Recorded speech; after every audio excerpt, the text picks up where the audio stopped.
오늘은 목요일입니다. 자, 수요일 마지막에 말씀을 보면 이렇게 마무리를 합니다.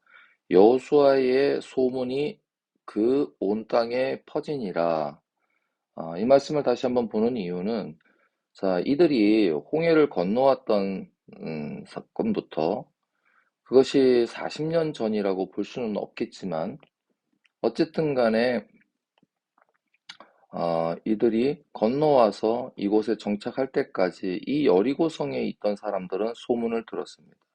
근데 오늘 이 여리고성까지 무너지자 이 소문이 다시 퍼져나갔다는 것이죠. 그렇죠? 그래서 이 소문이 퍼져나갔는데, 자, 오늘의 말씀은 예상치 못한 실패라고 되어 있습니다. 이거는 이제 타이틀을 예상치 못하는, 했지만 사실은 예상되지요. 왜냐? 하나님의 말씀으로 되지 않았던 것을 우리는 알고 있었기 때문에 예상치 못했다. 그러나 이제 이스라엘 백성 입장에서 볼 때에 본문의 말씀을 좀 읽어보면 이스라엘 자손이 온전히 바친 물건으로 말미암아 시작부터 분위기 안 좋습니다. 바로 범죄하였다. 자, 왜 그러냐면 앞서에서 말씀에서는 어떻게 했냐면 이걸 들어가면 여기에 중간에 끼어 있죠. 이 17절부터 어디까지입니까? 19절까지 두 절, 세 절밖에 안 돼. 17, 18, 19, 세 절인데 여기에 보면 모든 것을 여호와께 바쳐라. 바쳐라. 그리고 금은동 일종의 그 기구로 쓸 수 있거나 뭐 녹여서 뭘 할 수 있는 것을 제외하고는 그렇게 해라라고 분명히 이야기되었습니다. 이야기되었다는 게 아니라 하나님의 명령이죠. 자, 하나님의 명령이 있었는데도 불구하고 누가 있냐? 유다 지파 세라의 증손 삽디의 손자 갈미의 아들 아가니. 아주 디테일합니다. 유다 지파 세라의 증손 삽디의 손자 갈미의 아들 아가니. 우리는 대체적으로 아간이라고 이제 말하지만 이렇게 이야기하는 거는 그에 대한 확실성도 있지만 유다지파예요. 유다지파. 유다지파. 이것을 주의 깊게 보셔야 한다는 것입니다. 온전히 바친 물건을 가졌다라고 했습니다. 이스라엘 자손에게 진노하시니라. 즉 아주 즉입니다. 즉시 이런 표현이 어디에 나오냐면 바로 사도행전 5장에 보면 이렇게 사하면 안 되겠네. 행위라 써야 돼. 5장에 보면 아나니아와 삽비라의 이야기의 내러티브에 나오죠. 하나님의 역사가 교회를 세우고 성령의 역사가 시작되는 그 시점에 그렇죠? 그렇다면 여기에는 어떤 시점입니까? 이제 하나님께서 이스라엘 광야에 40년을 끝내시고 이 편에서 이제 정리가 다 되고 이때 시온왕 옥과 뭐 이제 왕 처리하고 이제 여리고로 해서 본격적으로 이곳을 시작하려고 하는 이때에 바로 하나님의 땅을 주심, 이 땅을 주심은 굉장히 중요한데 1장에 보시면 앞서 있었던 이들에게 뭐라고 얘기하셨냐면 안식하셨다. 안식해 했다. 너희를 안식해 했으니 너희가 먼저 건너가서 도우라. 이렇게 했던 백성들. 안식은 하나님께서 왕이시고 이스라엘이 백성이고 이 백성이 거하는 땅. 즉 이것의 완성은 하나님의 나라의 완성이지 않습니까? 이것을 안식하셨다. 이거 창조의 섭리죠. 창조의 섭리 하나님께서 다 만드시고 그곳에 제7일에 안식하셨다. 쉬었다라는 의미를 더 강조하면 안 됩니다. 그 안식 그 자체는 결국 하나님과 함께 있음입니다. 그런 시점에 바로 누가요? 아간이 범죄했고 이 범죄, 아간이 가졌다, 죄를 지었다, 범죄했다, 아간이 진노하셨다. 이 시스템, 즉 하나님께서 진노하시게 되는 상황이 만들어졌습니다. 여호수아가 여리고에서 사람을 베델 동쪽 베다인 곁에 있는 아이로 보냈습니다. 아이로 보내매 그들에게 말하여 이르되 올라가서 그 땅을 정탐하라. 정탐 사건이 똑같죠. 자, 앞에서 이 이야기를 그대로 해두고 이제 어, 이 내러티브에서는 아무래도 여호수아가 모르는 것으로 보이죠. 자, 그대로 진행이 됩니다. 올라가서 아이를 정탐했다. 돌아와서 이르되 이 백성을 다 올라가게 하지 말고 소수만 올라가자. 좀 이상하게 분위기가 흘러갑니다. 우리가 어떤 일을 하다 보면 좀 예상했던 것과는 다르게 흘러갑니다. 그쵸? 지금 그런 분위기가 연출이 됩니다. 앞서 있었던 여리고와는 전혀 다르죠. 자, 정탐했는데 정탐의 결과가 그 전에는 분명히 앞쪽에서 소문이 퍼졌다라고 얘기를 했습니다. 그러니까 아이도 이 소문을 들었다라는 걸 전제하고 있는 것이죠.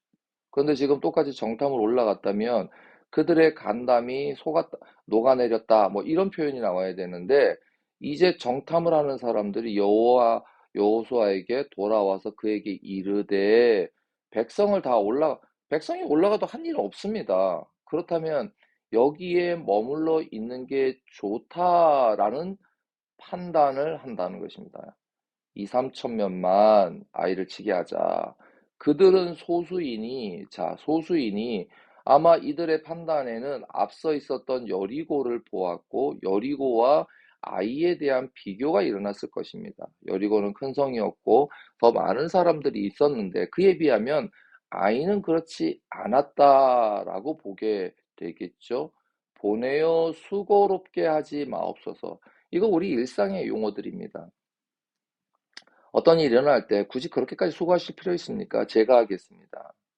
자, 이런 수고들이 할 때 잘 살펴야 합니다. 반드시 그렇게 해야 할 것들이 있습니다. 그런데 이것을 축소하거나 편리를 위해서 예를 들어서 수고롭지만 뭐 이렇게 할 수도 있다 이렇게 생각할 수 있죠. 자, 그래서 어떻게 해요? 3,000명쯤만 올라가자. 아이 사람들이 앞에서 도망하니 아이 사람들이 그들을 36명쯤 쳐 죽이고 여기 보세요. 3,000명씩 올라가자. 올라갔다가 아이 사람 앞에서 도망하니 아이 사람이 그들을 30여 명쯤 쳐 죽이고요. 앞에서는 죽었다는 보고가 안 일어났죠. 그런데 이번에는 죽었습니다. 성문 앞으로부터 스바림까지 쫓아가 내려와서 비탈에서 쳤으므로 백성의 마음이 녹아 물같이 되었다. 지금 거꾸로 일어났죠. 그 전에는 치는 대상이었던 그 여리고 사람들이 마음이 녹았는데 이제는 반대로 몇 명이요? 36명쯤 쳐 죽이고 그랬더니 어떻게 됐습니까? 이번에는 백성의 마음이 녹았다. 누가 올라서 3천 명쯤 그리로 올라갔다가 여호수아가 옷을 찢고 이스라엘 장로들과 함께 여호와의 궤 앞에서 땅에 엎드러져 머리에 티끌을 뒤집어쓰고 저물도록 있다가 이르되 슬프로소이다 주 여호와여 어찌하여 이 백성을 인도하여 요단을 건너게 하고 우리를 아모리 사람의 손에 멸망케 하시나이까. 지금 아무래도 여호수아는 이 사건을 모르는 것 같습니다. 그런데 요 중요한 표현이 왜 필요하느냐? 지금 이 사건을 하나님께서는 이미 아셨죠? 아셨는데도 두 개 하십니다. 두 개 하실 때는 여러 이유가 있는데 첫 번째는 우리 본문상에서는 여호수아가 백성을 위해 중재합니다. 그렇죠? 여기 보면 어떻게 해서 이렇게 죽이고 멸망하십니까? 이렇게 하잖아요. 이거 누가 했던 것입니까? 모세가 했던 일이죠. 지금 이 앞에 있었던 사건은 하나님 편에서 아시는 사건, 여호수 그 어, 아간의 사건이죠. 그럼 아간이 했던 것이 쉽게 드러나지 지금 않았다는 걸 의미하고 있는 것입니다. 자, 그랬을 때 넘겨주었으면 좋았을 뻔을 주여 이스라엘이 그 원수들 앞에서 돌아섰더니 내가 무슨 말을 하오리까? 가나안 사람과 이 땅의 모든 사람들이 듣고 우리를 둘러싸고 우리 이름을 세상에서 끊으리니 주의 크신 이름을 위하여 어떻게 하시려나이까? 이렇게 하죠. 이때 하나님께서 말씀을 하십니다. 여호와께서 여호수아에게 이르시되 일어나라 어찌하여 이렇게 엎드려 있느냐? 이스라엘이 범죄하여 자, 이런 평거를 들었을 때 어떨까요? 놀랄 수밖에 없죠. 우리가 그렇습니다. 기도한다는 건 결국은 기도자로서 하나님께 간구하는 것이지만 계속해서 우리가 시편을 보고 있는데 시편의 가장 중요한 거는 결국 내가 범죄한 점을 찾아내는 것입니다. 범죄라는 것은 우리가 살인을 저지른다든지 이런 것들이 우리가 범죄라고 하는 이 이름값에 고정이 되어 있죠. 너 범죄했지? 그러면 그런데 이제 최근에는 뭐 우리가 예를 들어서 그 어린이 교통법규 30km를 통과하다가 걸렸습니다. 너 범죄했지 그러면 사실이잖아요. 그런데 우리 마음속에는 내가 그 정도 범죄는 아니지 이런 표현을 쓸 때가 많습니다. 그건 이제 범죄를 약화시키고 싶은 우리 마음의 한편에 있죠. 그러나 실질적으로 범죄한 것이 맞지 않습니까? 내가 그들에게 명령한 나의 언약을 어겼고, 중요하죠. 명령한 나의 언약을 어겼고, 자, 그리고 그들이 온전히 바친 물건을 가지고 도둑질하며 속이고 그것을 그들의 물건들 가운데 두었다. 이 의도가 속였다는 것입니다. 그런데 어떻게 속였냐? 철저하게 속였다는 것. 그러니까 여호수아가 몰랐다. 이렇게 흘러가는 거죠. 그러므로 이스라엘 자손들이 그들의 원수 앞에 능히 맞서지 못하고 그 앞에서 돌아섰다. 이 구조를 보면 앞서서도 말씀을 드렸습니다. 무장한다. 전쟁을 준비하는 데서는 결국 중요한 게 무장이죠. 군사. 이런 것들이 중요한데 하나님께서 하시는 일에는 우리가 성결되어 있는 상태. 이 성결되어 있는 상태는 거룩한 상태라고 보기에는 어렵습니다. 이 거룩은 하나님께만 사용되는 겁니다. 그럼 이 상태가 정하다, 부정하다는 상태입니다. 그러면 우리는 어떤 상태? 정한 상태를 유지하는 것입니다. 그렇죠? 이게 이스라엘 백성이죠. 그 이스라엘 백성의 가장 거룩한 상태는 어떻겠습니까? 성막이죠. 법궤죠. 그 법궤는 지극히 거룩한, 그래서 지성소, 그 법궤를 담고 있는 것을 성소, 이 자체를 성막, 이렇게 되어 있자는 것입니까? 그래서 이 개념을 좀 이해를 하시고, 그러면 바로 정결한 상태를 유지해 하나님과의 관계가 중요하다는 겁니다. 그래서 성결을 유지하기 위해서 건너갈 때 할례를 받았고 유월절 행사를 했고 다 이 모든 것들은 바로 하나님과의 관계 속에서 일어나는 것입니다. 그런데 이들이 그렇게 하지 않았다. 온전히 물건을 너희 중에서 멸하지 아니하면 내가 다시는 너희와 함께 있지 않을 것이다. 누가 그랬다가 아니라 그렇게 한다. 이렇게 하는 것입니다. 자, 그러면 너희는 그렇게 해서 이렇게 일어나죠. 너는 일어나 백성들을 거룩하게 해. 이제 거룩하게 하자는 거죠. 왜냐? 범죄했잖아요. 이 범죄한 시스템이 돌아서야 되잖아요. 범죄한 시스템이 결국 어떻게 해요? 정한 시스템, 정과 부정에서 어디로 간 겁니까? 부정한 곳으로 간 거죠. 부정한 시스템을 다시 정하게 돌아와야 되는 상태가 다시 회복되어야 된다는 것입니다. 이게 그래서 우리가 어, 시편 51편에서도 다윗이 하나님 앞에 여호와 앞에 범죄하고 나서 나의가 구원을 거두지 마시옵소서. 내가 어떻게 해요? 어머니 모태에서부터 범죄한 상태였다라고 고백을 하지 않습니까? 다시 하나님과의 관계를 회복하기 위해서. 그래서 우리가 급한 일이 있을 때마다 먼저 하나님과의 저도 이제 이런 생각들을 계속 하는데 항상 먼저 하나님 앞에서의 관계를 회복하는 것 이것이 중요합니다. 너희는 내 너희는 내일을 위하여 스스로를 거룩하게 하라. 이스라엘의 하나님 여호와의 말씀에 이스라엘아 너희 가운데 온전히 바친 물건이 있느냐 너희가 그 온전히 바친 물건을 너희 가운데서 제하기까지 이 부정한 것입니다. 부정이 들어온 거죠. 부정이 들어오는 단계 부정이 들어오는 단계가 잘 표현되어 있죠. 그들이 가지고 있었던 것 귀한 것 갖고 싶은 것 이것들이 어떻게 해요?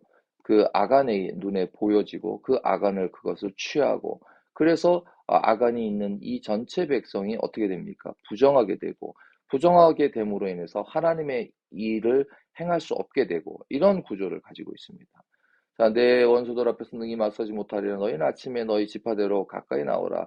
여호와께서 뽑히는 그 지파는 그 족속대로 가까이 나오라. 여호와께서 뽑히는 족속은 그 가족대로 가까이 나오라. 여호와께 뽑히는 그 가족 계속 이렇게 합니다. 남자들은 가까이 나오라. 계속 추려가는 겁니다. 지파들 가운데 뽑고 다시 그 지파들 가운데서 가족을 뽑고 가족들 가운데서 남자를 뽑고 가족들 남자들과 가까이 나오라. 온전히 바친 물건을 가진 자로 뽑힌 자들을 불사르되 그와 그의 모든 소유를 그리하라. 이는 여호와의 언약을 어기고 이스라엘 가운데서 망령된 일을 행하였다. 딱 지금 보시면 어떻습니까? 성령을 속이고 성령을 속이고 하나님을 속이고 바로 사도행전 5장에서 있었던 아나니아와 삽비라가 바로 이것을 그대로 신약 시대에도 드러났다. 하나님께서 하나님의 일을 하심에 있어서 이렇게 지금 땅에서 역사하고 계신다. 이미 하나님께서는 성막 가운데 40년 광야 가운데 그리고 그들이 나라를 설립하는 가운데 역사하시고 계시는 교회를 세우는 일 하나님의 나라를 세우는 일, 그 일에서 하나님을 속이는 정말로 하나님이 직접 출현하셔서 그래서 여리고성에 있었던 사람 너희는 땅의 하나님이시다. 하늘의 하나님일 뿐만 아니라 땅의 하나님이시다. 지금 역사하고 있는 이 장면에서 이런 범죄한 일이 일어났다. 이것을 예상치 못한 실패라고 우리 표현으로 애들로 표현하기보다는 성경에서는 하나님의 말씀을 속이는 자에 대한 개인의 심판이 아니라 하나님의 전체 일에 대한 이것으로 이해하시는 것이 좋습니다. 여기 한 구절만 볼까요? 아간이 하나님이 온전히 바쳐야 할 물건을 빼돌리자. 여리고 전쟁 때와는 정반대가 아니었다. 이게 하나가 축소됐죠. 빼돌린 것, 이거 하나로만 끝나는 것이 아니죠. 이 빼돌리는 것은 앞에 있었던 전체 하나님께서 명령하셨던 이 모든 것과 앞으로 일어날 일들의 가장 중요한 역할을 하고 있는 것이고 하나님께서는 이미 시작부터 범죄했다라고 정하시고 간다는 것을 기억하셔야 됩니다. 이성을 치겠다고 올라갔지만 안 됐다. 마음이 녹았지만 그렇죠? 이스라엘이 마음이 무너졌다. 그러면서 그 사이에 일어난 일들 몇 명만 올라가면 되겠습니다. 이 범죄를 타고 흘러오는 이 모든 액션들은 단순히 아간에만 일어난 것이 아닙니다. 영향을 미친다. 이것이 바로 범죄, 죄가 들어올 때 이 죄가 갖는 일종의 부패성을 의도합니다. 이 굉장히 중요한 신학적인 용어죠. 이 범죄한 것은 아간으로만 끝난 것이 아니라 이 아간의 영향이 모두에게 미치는 거죠. 부패를 어떻게 미칩니까? 사고하죠. 사고성. 우리가 생각하는 것입니다. 분명히 하나님께서 명령하신 명령들이 있는데 그렇게까지 수고롭게까지 할 필요가 뭐가 있느냐. 조금만 올라갑시다. 이렇게 전체가 다 올라갔더라면 또 어떻게 되겠습니까? 그들이 다 보고 깜짝 놀랐겠지 않습니까? 예를 들어서 여리고성에서 했던 의식들이 있지 않습니까? 그런데 그렇게 하지 않았습니다. 이번에는 어떻게 할까요? 이렇게 물어봤죠. 그런데 한 번 이겼던 자신감, 이런 것들이 결국은 이런 표현들, 우리의 사고를 지배한다는 것입니다. 그럴 때일수록 하나님 앞에 물어보고, 그 하나하나를 행하는 것이야말로, 누구에게도, 바로 여호수아에게도, 백성들에게도, 모두에게도 필요하다라는 것을 오늘 말씀을 통해서 다시 한번 살펴보는 것입니다. 오늘은 여기까지 하겠습니다.